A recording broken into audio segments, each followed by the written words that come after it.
Hello friends, स्वागत है आपका अपने चैनल स्टडी ग्रुप में। घटना चक्र पूर्वावलोकन के सीरीज के अंतर्गत आज हम इंडियन पॉलिटी में राजभाषा से संबंधित प्रश्न करेंगे। चलिए देखना स्टार्ट करते हैं। हमारा फर्स्ट क्वेश्चन है, भारतीय संविधान के किस अनुच्छेद में राज्य की राजभाषा या भाषाएं अपनाने की प्रक्रिया है? तो देखिए, अनुच्छेद 345 के अंतर्गत राज्य की भाषा या राज्य भाषाएं अपनाने की प्रक्रिया है। अब देखिए, जो अनुच्छेद 343 है इसके अंतर्गत क्या है? तो 343 के अंतर्गत है संघ की राजभाषा हिंदी होगी और जो लिपि होगी वो देवनागरी लिपि होगी और भारतीय अंकों का अंतर्राष्ट्रीय रूप होगा। ये बात 343 के अंतर्गत है।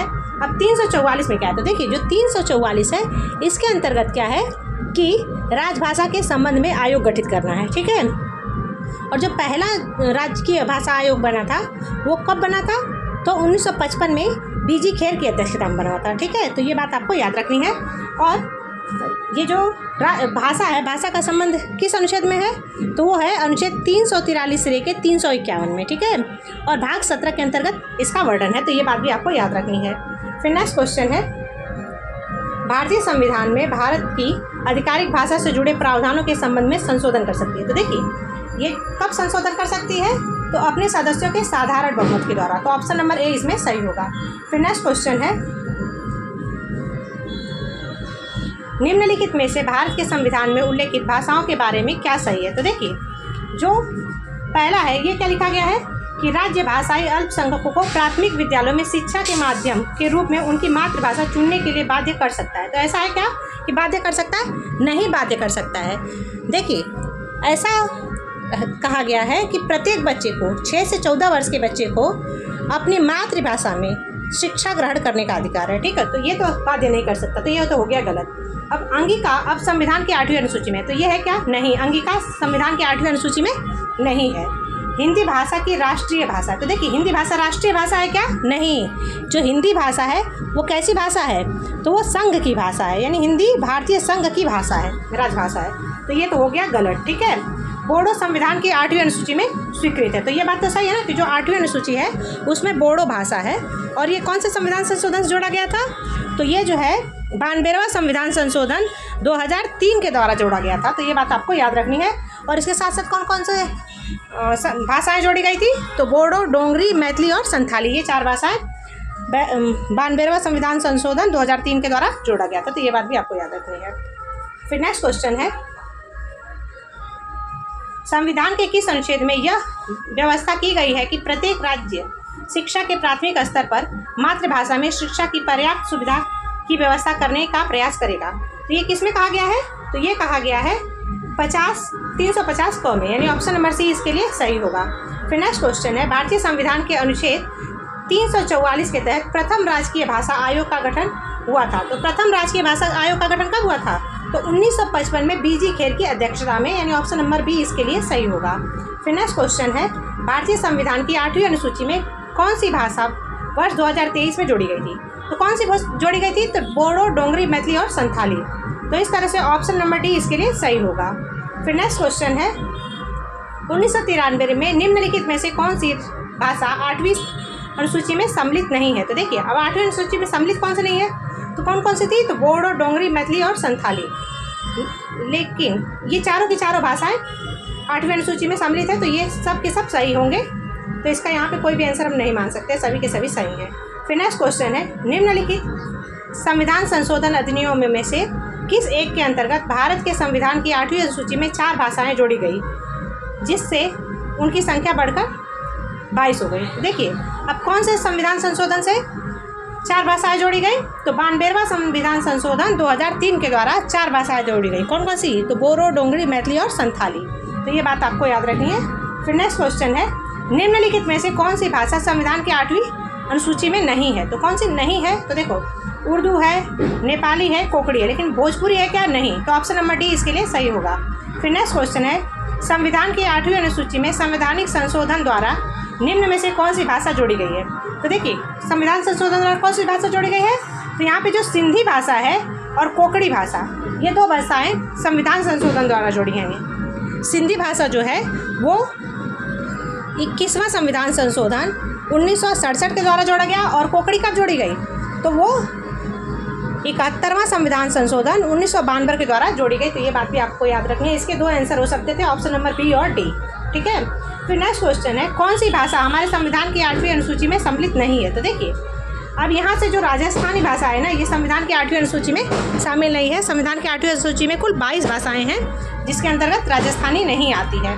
फिर नेक्स्ट क्वेश्चन है, 71वां संविधान संशोधन से 8वीं अनुसूची में कौन सी 3 भाषाएं जोड़ी गई? तो देखिए, 71वां संविधान संशोधन से 3 भाषाएं कौन कौन जोड़ी गई थी? तो नेपाली, मणिपुरी और कोंकणी। तो ऑप्शन नंबर सी इसके लिए सही होगा। फिर नेक्स्ट क्वेश्चन है, कौन सी भाषा संविधान की 8वीं अनुसूची में शामिल नहीं है? तो देखिए, कौन कौन सी है? तो हिंदी है, उर्दू है और संस्कृत है, लेकिन अंग्रेजी है क्या? नहीं। तो ऑप्शन नंबर ए इसके लिए सही होगा। फिर नेक्स्ट क्वेश्चन है, भारतीय संविधान की 8वीं अनुसूची में मान्य सरकारी भाषाओं की संख्या है। तो देखिए, अब 8वीं अनुसूची में कितनी सरकारी भाषाएं हैं? तो 22 भाषाएं हैं, और इसमें से कोई भी ऑप्शन नहीं है, इसलिए इसका सही आंसर क्या होगा? 22 होगा। फिर नेक्स्ट क्वेश्चन है, भारतीय संविधान की 8वीं अनुसूची में मान्य राजकीय भाषाओं की संख्या कितनी है? तो वो है 22, यानी कि 22। ऑप्शन नंबर ए इसके लिए सही होगा। फिर नेक्स्ट क्वेश्चन है, निम्नलिखित में से किस राज्य ने संस्कृत भाषा को राज्य की द्वितीय राजभाषा का दर्जा प्रदान किया है? तो देखिए, जो उत्तराखंड है, उत्तराखंड ने संस्कृत भाषा को राज्य की द्वितीय राज्य भाषा स्वीकृत किया है। और ये कब किया था? तो ये किया था 2010 के अंतर्गत। कब किया था?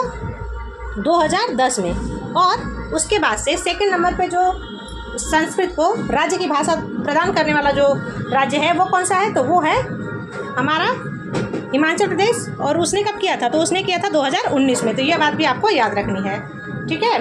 फिर नेक्स्ट क्वेश्चन है, संविधान की 8वीं अनुसूची में सम्मिलित भाषाओं में निम्नलिखित में से कौन सी भाषा बोलने वाले सर्वाधिक है? तो देखिए, जो सबसे अधिक भारत में भाषा बोली जाती है, नंबर 1 पे कौन आती है? हिंदी आती है, सेकंड नंबर पे बंगाली आती है, थर्ड नंबर पे मराठी, फोर्थ में तेलुगु और फिफ्थ में आती है तमिल। तो ऑप्शन नंबर बी सही होगा कि हिंदी के बाद से सबसे अधिक कौन सी बोली जा रही है यहाँ पे? बंगाली सेकंड नंबर पे। तो ऑप्शन नंबर ए इसके लिए सही होगा।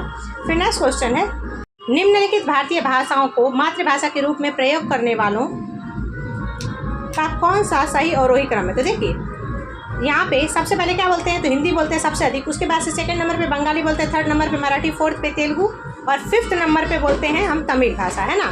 फर्स्ट, सेकंड, थर्ड और फोर्थ। तो इस तरह से क्या होगा कि फर्स्ट, सेकंड, फोर्थ और थर्ड। तो ऑप्शन नंबर बी इसके लिए सही होगा, क्योंकि ये फोर्थ नंबर पे तमिल बोलते हैं और थर्ड नंबर यहाँ पे फोर्थ नंबर पे इसको बोलते हैं, इसको फिफ्थ नंबर पे। तो इस तरह से ऑप्शन नंबर बी ही इसके लिए सही होगा। फिर नेक्स्ट क्वेश्चन है, हिंदी भाषी भारतीयों का प्रतिशत लगभग है। तो देखिए, जो हिंदी भाषी भारतीयों का प्रतिशत है वो कितना प्रतिशत है? तो वो है 43.63%। अब यहाँ पे किसी भी ऑप्शन में 43.63 दिख रहा है क्या? नहीं। तो इसका सही आंसर क्या होगा? 43.63। तो ये बात भी आपको याद रखनी है। फिर नेक्स्ट क्वेश्चन है, निम्नलिखित में से कौन सी भाषा बलूचिस्तान की है किंतु भाषा शास्त्रीय दृष्टि से द्रविड़ परिवार की? तो देखिए, जो ब्राहुई है, ब्राहुई बलूचिस्तान की भाषा है, लेकिन भाषा शास्त्रीय दृष्टि से द्रविड़ परिवार की भाषा है। फिर नेक्स्ट क्वेश्चन है, निम्नलिखित भाषाओं पर विचार कीजिए। गुजराती, कन्नड़, तेलुगु, उपयुक्त में से किसको सरकार ने श्रेणी बोले तो क्लासिकी यानी कि शास्त्रीय भाषा का दर्जा दिया है, यानी घोषित किया है? तो देखिए, अब भारत की 6 भाषाएं ऐसी हैं जिनको कि शास्त्रीय भाषा का दर्जा प्राप्त है। और वो 6 भाषाएं कौन कौन सी हैं? तो वो है तमिल, तेलुगु, ओडिया, संस्कृत, मलयालम और कन्नड़। तो देखिए, जो तमिल भाषा है, तमिल भाषा को 2004 में शास्त्रीय भाषा का दर्जा प्रदान किया गया। फिर तेलुगु भाषा को 2008 में, और 2008 में ही कन्नड़ भाषा को भी शास्त्रीय भाषा का दर्जा प्रदान किया गया था। तो ये दोनों भाषाएं जो है जिनको शास्त्रीय भाषा का दर्जा प्राप्त है। उसके अलावा मलयालम भाषा, जो कि केरल की भाषा है, इसको 2013 में शास्त्रीय भाषा का दर्जा प्राप्त हुआ। और जो ओडिया भाषा थी उड़ीसा की, उसको 2014 में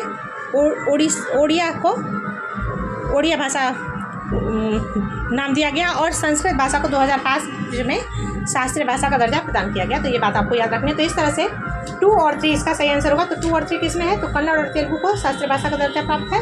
तो 2 और 3 है ऑप्शन नंबर सी में, यानी option number C is right answer for this question. ये टॉपिक यहीं पे खत्म होता है। Thanks for watching study. Bye bye.